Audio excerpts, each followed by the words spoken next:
Welcome back. Bulletin کا کرتے ہیں آغاز۔ T20 ورلڈ کپ فائنل، بڑے میچ کے بڑے کھلاڑی وراٹ کوہلی کی شاندار اننگز، پورے ٹورنامنٹ میں زیادہ رنز فائنل کی ایک اننگز میں بنا ڈالے۔ بھارت نے جنوبی افریقہ کو جیت کے لیے 177 رنز کا ہدف دے دیا۔ حیدرآباد میں ایک شخص نے بھابھی اور بھتیجی کو دیوار میں چن دیا۔ محلے داروں کو خبر ہوئی تو پولیس کو بلا لیا۔ کئی گھنٹے بعد دیوار توڑ کر دونوں خواتین کو باہر نکالا۔ ملزم بیوی اور دوسرے رشتہ داروں کے ساتھ فرار ہو گیا۔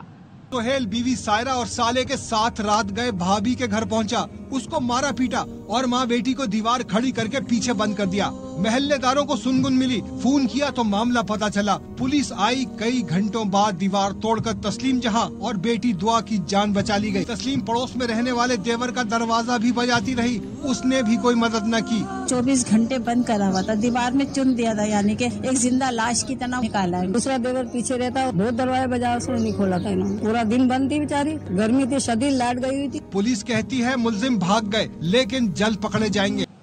ادھر پی ٹی آئی نے لابنگ فرم کے ذریعے امریکی ایوانی نمائندگان میں قرارداد منظور کرائی۔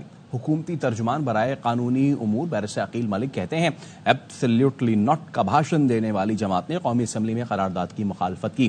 لا علمی کا ڈھونگ رچانے والوں کو شرم آنی چاہیے۔ شائستہ ملک بولی پاکستان کو اندرونی دشمنوں سے زیادہ خطرہ ہے، ملک کی سالمیت اور خود مختاری پر حملہ برداشت نہیں کریں گے۔ پارلیمان نے اپنا واضح موقف اور ایک میسج بھیجا کہ پاکستان کے انٹرنل میٹرز میں کسی قسم کی انٹرفیرنس قابل قبول نہیں ہے، لیکن یہ وہ سیاسی جماعت ہے جو یہ ایبسولوٹلی ناٹ کا اور امپورٹڈ حکومت نہ منظور کا بھاشن تو دیتی رہی، وہ مخصوص سیاسی جماعت انہوں نے اس کی شدید مخالفت کی۔ اب جھوٹا ڈھونگ اور ڈرامہ رچا رہے ہیں کہ ہمیں پتہ ہی نہیں تھا کہ ریزولوشن موو کریں گے۔ شرم سے ڈوب مرنا چاہیے تھا۔ شرم بھی آئی کہ ہم بھاشن تو دیتے رہے کہ نو ڈکٹیشن، کوئی دوسرا ملک اس کی خود مختاری میں انٹرفیئر نہیں کرے گا۔ خدارا اس ملک کو آگے بڑھنے دو، اندر کے دشمنوں سے زیادہ خطرہ ہے جو اس ملک کو آگے نہیں بڑھنے دے رہے۔ حکومت نے امریکہ کے خلاف جو قرارداد پیش کی اسے اپوزیشن کو نہیں دکھائی، وہ قرارداد دکھاتے تو ان کا جھوٹ سامنے آ جاتا۔ اپوزیشن لیڈر عمر ایوب کہتے ہیں امریکی کانگریس میں قرارداد متفقہ طور پر منظور کی گئی تھی۔ House of representative U S کے خلاف جو انہوں نے قرارداد پیش، جس وقت تک انہوں نے قرارداد پیش کی اس کا ہمیں کوئی اپوزیشن کے ساتھ شیئر نہیں ہوا۔ چاہیے تھا ضروری قرارداد ہی شیئر کرتے، کیسے شیئر کرتے؟ اس پہ ان کا بھیانک جھوٹ جو ہے وہ سامنے آتا۔ قرارداد U S house of representative کی نمبر 1 نان بائنڈنگ ہے۔ 368 ممبرز نے اس کو دونوں اطراف سے، ڈیموکریٹس اور ریپبلکنز نے پاس کیا، اور اس میں لکھا کیا ہے کہ پاکستان میں الیکشن پروسیس صاف شفاف نہیں تھا۔ کل کا جو بجٹ پاس کرایا یہ پاکستان کی عوام پہ ایک قاتلانہ حملہ ہے۔ وزیر اعظم شہباز شریف نے ایڈمٹ کیا ہے یہ IMF کا بجٹ۔ امریکی کانگریس کی قرارداد یہودی سازش قرار، پنجاب اسمبلی میں قرارداد منظور۔ قرارداد میں امریکی ایوان نمائندگان کی قرارداد کی مذمت، کہا گیا کانگریس کی قرارداد یہودی سازش کا حصہ ہے۔ یہ پاکستان کے عدم استحکام کے لیے یہودی لابی کی طرف سے لائی گئی قرارداد پاکستان کے اندرونی معاملات میں مداخلت اور ہجانی کیفیت پیدا کرنے کی کوشش ہے۔ کانگریس کو دوسروں کے معاملات میں مداخلت کے بجائے فلسطین اور کشمیر کوس کی حمایت کرنی چاہیے۔ I think ayes have it, the demand for grant is approved. Now the question is that a supplement, I think پاک امریکہ تعلقات برسوں بعد بہترین مقام پر ہیں۔ امریکی پرنسپل ڈپٹی اسسٹنٹ سیکرٹری کا پاکستانی سفیر مسعود خان کے الوداعی عشائیے سے خطاب، الزبتھ ہورس نے کہا تعلقات کی بحالی کے لیے مسعود خان کی کوششیں قابل تعریف ہیں۔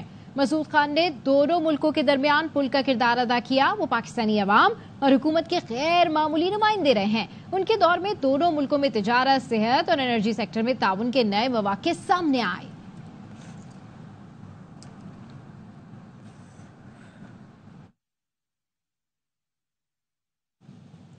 افغان سرحدی علاقوں میں کارروائیاں کرتے رہے ہیں، خواجہ آصف کا انکشاف۔ وزیر دفاع نے کہا حملہ آوروں کے ٹھکانوں کو نشانہ بنایا، مستقبل میں بھی بنائیں گے۔ بی بی سی کو انٹرویو میں وزیر دفاع کا کہنا تھا کہ افغان سرزمین سے لوگ آ کر کارروائیاں کر رہے ہیں تو انہیں کیک پیسٹری تو نہیں کھلانی آپریشن فوج نہیں ہماری ضرورت ہے۔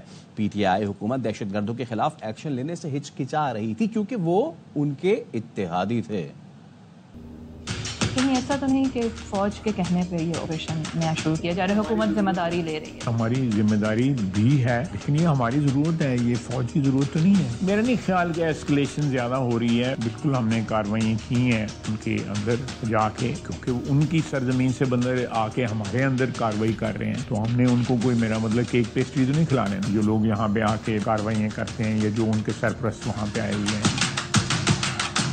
مزید کارروائیاں جاری رکھے گا افغانستان؟ جاری رکھیں گے۔ خان حکومت جو تھی وہ ریلکٹنٹ تھی کہ کیونکہ ان کے اتحادی تھے، وہ ان کے خلاف کوئی ایکشن لینے کو تیار نظر نہیں آتے۔ ایپکس کمیٹی جو ہے سگنیفیکینس جو ہے، پہلی میٹنگ یہ ہے، وہاں پہ کے پی کے چیف منسٹر بھی تھے، انہوں نے کوئی اختلاف نہیں کیا، کوئی پریشر نہیں ہے۔ ان کا یہ پریشر ضرور ہے، وہ یہاں پہ انویسٹمنٹ اپنی رینیو کرنا چاہتے ہیں، سی پیک 2 لانچ کرنا چاہتے ہیں، اس کے لیے ان کے سیکورٹی کنسرنز۔ آپ کی حکومت کے لیے، آپ کی جماعت کے لیے عمران خان کا باہر آنا ایک خطرہ ثابت ہو سکتا ہے؟ میرے خیال پالیٹکس میں اپس اینڈ ڈاؤنز ہوتے ہیں، ان کو تھریٹ نہیں سمجھنا چاہیے، پولیٹیکل جو کرنٹس ہیں ان کو ٹیکل کرنا چاہیے آپ کو سیاسی طور کے اوپر۔ آپ کی اپنی پارٹی کتنی سیریس ہے اس ڈائیلاگ کے لیے؟ ہماری پارٹی ریڈی ہے۔ اسٹیبلشمنٹ کو کیا اعتراض ہو سکتا ہے اگر پولیٹیکل فورسز مل کے اس ملک کے لیے کوئی بہتری کا راستہ اپنائیں؟ عمران خان کی طرف سے شرائط ان میں سے ایک یہ ہے کہ اسٹیبلشمنٹ کے ساتھ وہ بات چیت کریں۔ کر لیں، مجھے کیا اعتراض ہے؟ مولانا فضل الرحمان کا خواجہ آصف کے بیان پر اعتراض، کہا یہ پاک افغان تعلقات بہتر ہونے کی علامت نہیں، ایسی جنگی تربیت پر فیصلے ہوں گے تو یہی ہوگا، خطے میں ہمارا کوئی دوست نہیں رہے گا، ہماری آنکھیں نہ دل کی آنکھیں کھلی ہیں۔ یہ تو دو ملکوں کے درمیان بہتر تعلقات کی علامت نہیں ہے، ہمارے پاس راستے ہیں، ہم بہتر تعلقات کی طرف جا سکتے ہیں، اس کے لیے میکینزم بنا سکتے ہیں جہاں پر اس قسم کے جنگی تربیت کے نتیجے میں جو فیصلے ہوں گے پھر وہ اسی طرح ہی ہوں گے کہ ہمارا کوئی دوست خطے میں نہیں رہے گا، بالکل اندھے ہو کر فیصلے کر رہے ہیں، کوئی ہماری نہ آنکھیں کھلی ہیں۔ اخراجات میں کمی کے لیے حکومت کا بڑا قدم، وزیر اعظم کی ہدایت پر پاکستان پبلک ورکس ڈپارٹمنٹ کی تحلیل پر عمل شروع کر دیا گیا۔ شہباز شریف کی زیر صدارت اجلاس میں پی ڈبلیو ڈی کی تحلیل متبادل سے متعلق سفارشات پیش کی گئیں۔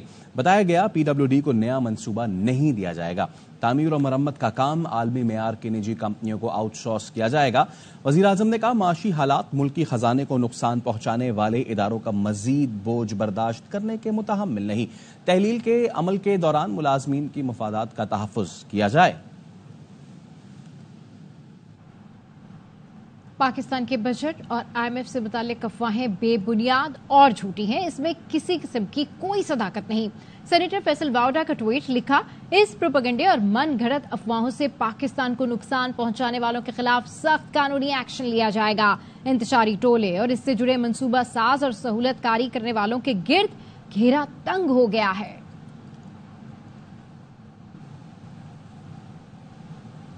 بلیٹن میں وقت ہوا ایک بریک کا، ہمارے ساتھ رہیے۔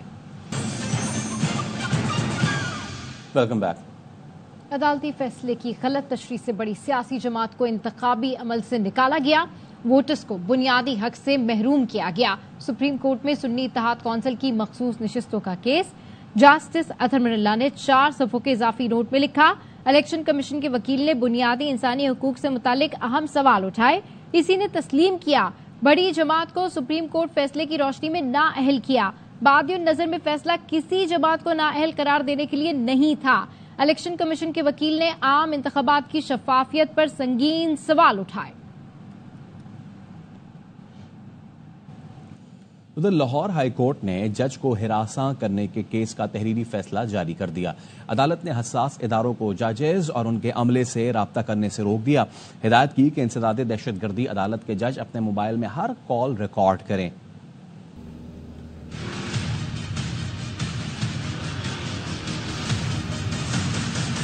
حساس ادارے اعلیٰ اور ماتحت عدلیہ کے ججوں اور ان کے عملے سے رابطہ نہ کریں۔ وزیر اعظم آفس حساس اداروں سمیت تمام سول ایجنسیوں کو ہدایت دے کہ جج اور عدالتی عملے کو اپروچ نہ کیا جائے۔ لاہور ہائی کورٹ کے جسٹس شاہد کریم نے سرگودا کی انسداد دہشت گردی عدالت کے جج کو ہراساں کرنے کے کیس کا تحریری فیصلہ جاری کر دیا۔ عدالت نے حکم دیا آئی جی پنجاب بھی ماتحت افسروں کو عدلیہ میں مداخلت سے روکیں۔ سیکیورٹی کے لیے حفاظتی اقدامات کرنے ہیں تو متعلقہ جج سے مشاورت اور اتفاق رائے کے بغیر نہ کیے جائیں۔ عدالت نے ہدایت کی کہ انسداد دہشت گردی عدالت کے ججز اپنے موبائل میں ہر کال کو ریکارڈ کریں۔ ہراساں کرنے کے کیس کی تفتیش میں عدالتی عملہ مکمل تعاون کرے. تفتیش کی ریکارڈنگ اور عمل درآمد رپورٹ 8 جولائی تک جمع کرائی جائے.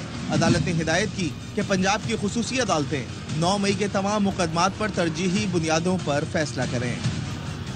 پنجاب اسمبلی سے اپوزیشن لیڈر اور ڈپٹی لیڈر کی معطلی. اپوزیشن ارکان نے احتجاجاً اسمبلی کے باہر اپنی اسمبلی لگا دی. اپوزیشن لیڈر احمد خان بچر نے 9 مئی واقعے پر قرارداد پیش کی جو اپوزیشن ارکان نے منظور کر لی. اپوزیشن ارکان رکاوٹوں کو عبور کرتے ہوئے اسمبلی پہنچے.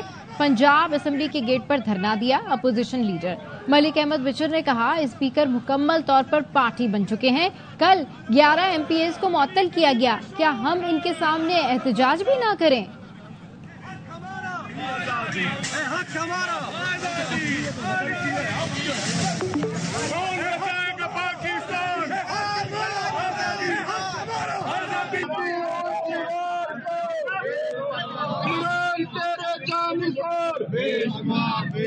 مکمل طور پہ پارٹی بن چکے ہیں ہمارے اسپیکر صاحب. آپ نے ہمارے 11 MPs کو سسپینڈ کیا. ان آقاؤں کو کیوں خوش کر رہے ہیں کہ اسپیکر صاحب اپنی پوزیشن کو متنازع کر چکے ہیں؟ آپ مجھے صرف اتنا بتا دیں کہ کیا ہمارا احتجاج کرنا ہمارا حق نہیں ہے؟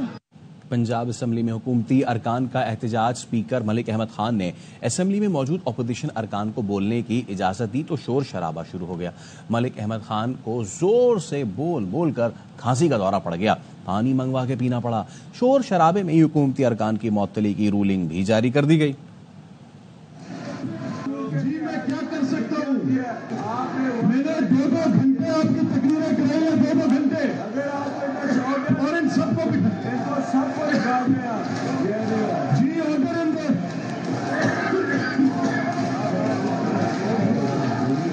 ان دا ہاؤس. جی please order in the house. یہاں وقت ہے ایک بریک کا. ہمارے ساتھ رہیے. Welcome back. Justice Athar Minallah نے رجسٹرار سپریم کورٹ کو خط لکھ دیا. فیصل وابڈہ کے خلاف توہین عدالت کارروائی کا نہیں کہا تھا. ایسا کہنا جسٹس اطہر معین اللہ کا. مزید بات کریں گے اپنے نمائندے راجہ محسن اعجاز سے. جی راجہ محسن آگاہ کیجیے.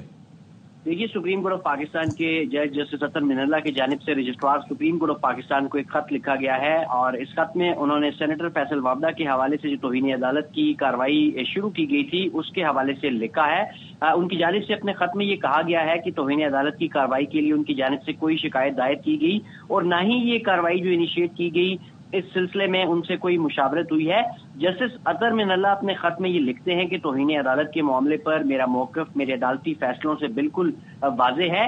ایسا یہ تاثر دیا گیا جیسے فیصل وابڈہ اور مصطفیٰ کمال کے خلاف توہین عدالت کی کارروائی چلانے کا آغاز میری شکایت پر کیا گیا.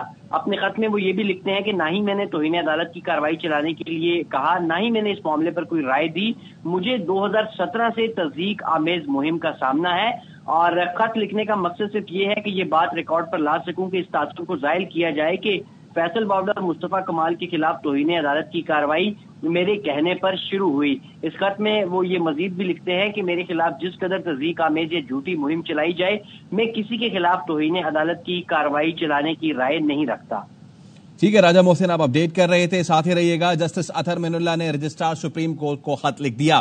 جسٹس اطہر معین اللہ کا کہنا ہے کہ فیصل وابڈہ کے خلاف توہین عدالت کارروائی کا نہیں کہا تھا. توہین عدالت کارروائی کے لیے شکایت کی نہ مجھ سے مشاورت کی گئی. توہین عدالت معاملے پر میرا موقف عدالتی فیصلوں سے واضح ہے. خط کا متن یہ بھی ہے کہ تاثر دیا گیا فیصل وابڈہ مصطفیٰ کمال کے خلاف کارروائی کا آغاز میری شکایت پر کیا گیا. توہین عدالت کارروائی چلانے کے لیے شکایت دائر کی نہ ہی رائے دی. 2017 سے مجھے تصدیق آمیز مہم کا سامنا ہے. خط کا مقصد تاثر کو زائل کیا جائے کہ توہین عدالت کارروائی میرے کہنے پہ ہوئی ہے. راجہ محسن اعجاز ہمارے ساتھ ہی موجود ہے. راجہ محسن ایک بار پھر خط کے متن کے حوالے سے آگاہ کیجیے. دیکھیے جسٹس اطہر معین اللہ کی جانب سے اس خط میں سینیٹر فیصل وابڈہ کے حوالے سے جو توہین عدالت کی کارروائی سپریم کورٹ آف پاکستان میں شروع ہوئی تھی اس حوالے سے لکھا ہے اور یہ کہا ہے واضح طور پر کہ فیصل وابڈہ کے خلاف توہین عدالت کی کارروائی شروع کرنے کا ان کی جانب سے نہیں کہا گیا. نہ انہوں نے اس معاملے پر کوئی شکایت دائر کی اور نہ ہی یہ جو سو موٹو نوٹس لیا گیا تھا اس معاملے پر، اس پر ان سے کوئی مشاورت کی گئی۔ ان کی جانب سے یہ بھی کہا گیا ہے اپنے خط میں کہ توہین عدالت کے معاملے پر ان کا موقف بالکل واضح ہے، اور یہ موقف ان کا عدالتی فیصلوں سے بھی بالکل نظر آتا ہے۔ اور اس کے ساتھ ساتھ یہ بھی کہا گیا ہے کہ یہ تاثر دیا گیا جیسے کہ یہ سارے جو پروسیڈنگز تھیں کنٹمپٹ کی، یہ ان کی شکایت پر شروع ہوئی، جبکہ ایسا نہیں تھا۔ نہ ہی انہوں نے شکایت کی اس معاملے پر، نہ ہی اس کارروائی پر انہوں نے کوئی رائے دی۔ انہوں نے یہ بھی کہا کہ 2017 سے انہیں تضییق آمیز مہم کا سامنا ہے، اور خط لکھنے کا مقصد صرف یہ ہے کہ یہ بات ریکارڈ پر لائی جا سکے کہ اس تاثر کو ظاہر کیا جائے کہ فیصل وابڈا اور مصطفیٰ کمال کے خلاف توہین عدالت کی کارروائی ان کے کہنے پر شروع ہوئی۔ وہ اپنے خط میں مزید یہ بھی کہتے ہیں کہ میرے خلاف جس قدر تضییق آمیز یا جھوٹی مہم چلائی جائے، میں کسی کے خلاف توہین عدالت کی کارروائی چلانے کی رائے نہیں رکھتا۔ اس کے ساتھ ساتھ سوشل میڈیا پر جو ججز کے حوالے سے چیزیں کہی جا رہی ہیں، اور جس طریقے سے مختلف ویڈیوز، میسیجز یا ان کی پرسنل لائف کو لے کر جو چیزیں سوشل میڈیا پر چل رہی ہیں، اس حوالے سے بھی انہوں نے اپنے خط میں معاملہ اٹھایا ہے۔ تاہم وہ واضح طور پر یہ کہتے ہیں کہ جو عدلیہ کی جو بنیادی ذمہ داری ہے وہ تمام جو فریڈم آف ایکسپریشن ہے اور فریڈم آف پریس ہے اس کو جو ہے وہ پروٹیکٹ کرنے کے حوالے سے ہے، اور وہ کسی کے خلاف بھی توہین عدالت کی کارروائی چلانے کی رائے نہیں رکھتے، اور نہ ہی انہوں نے ان کے عدالتی فیصلوں سے بھی یہ چیز بالکل واضح ہے کہ وہ توہین عدالت کی کارروائی کے حوالے سے کوئی رائے نہیں رکھتے۔ ٹھیک ہے، بہت شکریہ آپ کا راجہ محسن اعجاز۔ بلیٹن سے فی الحال اتنا ہی، دیکھتے رہیے ARY نیوز۔